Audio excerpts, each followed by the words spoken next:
Olá, investidor. Eu sou Bruno Piagentini e essa é a mais nova edição das nossas recomendações em vídeo. E o nosso Papo Macro de hoje começa com os principais destaques da semana passada, que foram Brasil e Estados Unidos.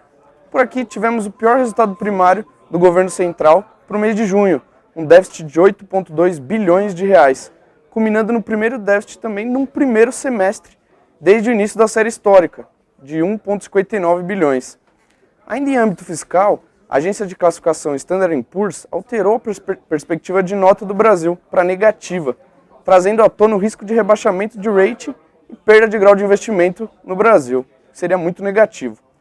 Agora, em âmbito monetário, na reunião do Copom, decidiu-se pelo aumento de meio ponto percentual da taxa Selic, que agora está em 14,25% ao ano, a sétima alta consecutiva. Em seu comunicado, o Copom deixou entender que o ciclo de alta pode estar próximo do fim. Já em âmbito externo, nos Estados Unidos, o PIB do segundo trimestre indicou bom nível de atividade, com um avanço de 2,3%, mesmo vindo um pouco abaixo do esperado, que era 2,5%. Fato que, associado com a melhor percepção por parte do Fed com relação ao mercado de trabalho e inflação, reforçam o cenário de aumento de juros ainda nesse ano. O mercado tem se dividido entre setembro e dezembro, mas o foco ainda continua em 2015. Já na zona do euro, o desemprego continua elevado em 11,1% em junho e a confiança do consumidor apresentou nova contração, em linha com as nossas expectativas. Mesmo nesse contexto mais atribulado, o Ibovespa foi impulsionado principalmente pela agenda de resultados, que tem vindo em sua maioria dentro do esperado. Já para essa semana, o mercado interno deve ser destaque. Com o agravamento da situação fiscal e sinalizações pessimistas das agências de classificação de risco, o cenário de perda de grau de investimento ele fica cada vez mais próximo, fato que seria muito negativo para a nossa bolsa. Os principais pontos que poderiam melhorar substancialmente as contas públicas são concessões, renegociações do refis, taxação sobre repatriação de ativos e o IPO da Caixa e do IRB, que está sendo ainda bastante especulado. Acreditamos que a equipe econômica dará atenção a esses pontos nas próximas semanas, mesmo sob o delicado momento político em que o governo tem enfrentado grandes dificuldades na condução do ajuste fiscal e o assunto impeachment tem sido recorrente. Então, o resumo da ópera é que a agenda política deve pesar por aqui nessa semana.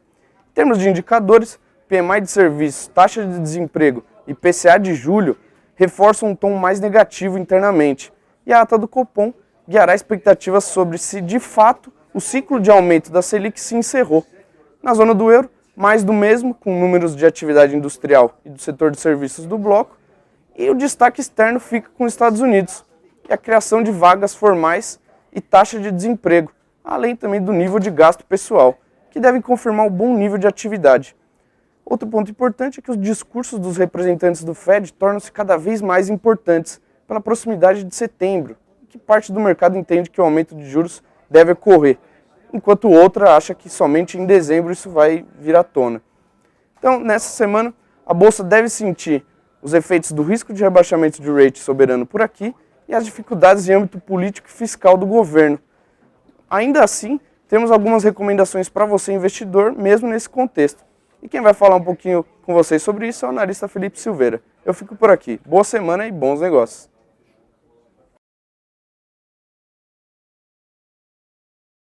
Olá, investidor. Eu sou Felipe Martins Silveira e conforme o cenário que o Bruno passou, as recomendações de hoje vêm parte pautada na agenda de resultados, parte pautada em fatores pontuais das empresas.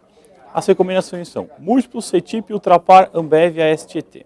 A Múltiplos divulga seu resultado do segundo trimestre hoje, após o fechamento do pregão, e além de números que continuem mostrando resiliência operacional, aliado a um bom resultado financeiro, se aproveitando no movimento de alta de juros, a companhia costuma distribuir todo o lucro em dividendos trimestrais, uma boa opção para o investidor de olho em provento. Quem também acaba se beneficiando do movimento de alta de juros é a CETIP, que divulga seus números na quinta-feira, também após o fechamento. Esperamos bom crescimento na renda fixa, compensando os números da unidade de financiamentos, que devem vir um pouco mais fracos.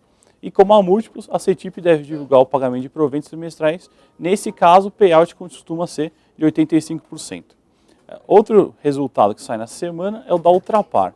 E apesar do conturbado contexto que aflige a economia doméstica, as perspectivas continuam positivas para a operação da companhia, destacadamente pela resiliência de seus negócios no segmento de distribuição de combustíveis, via Poços Ipiranga, e no farmacêutico, via Extrafarma.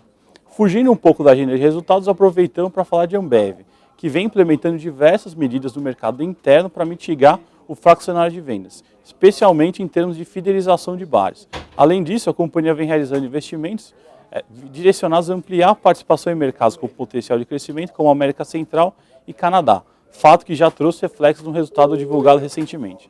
E a Ambev é outra opção com bom histórico de pagamento de dividendos. E na última semana, a negociação entre a ANEEL e as geradoras de energia sobre a possibilidade de uma compensação retroativa pelo déficit hídrico apresentou bastante avanço. Maiores detalhes sobre o plano devem ser anunciados nas próximas semanas, beneficiando nossa última recomendação da semana, que é a AES Tietê. Essas foram as recomendações. Para mais notícias sobre essas e outras empresas, não esqueça de curtir nossa página no Facebook e de entrar no nosso portal. Eu fico por aqui, ótima semana e bons negócios.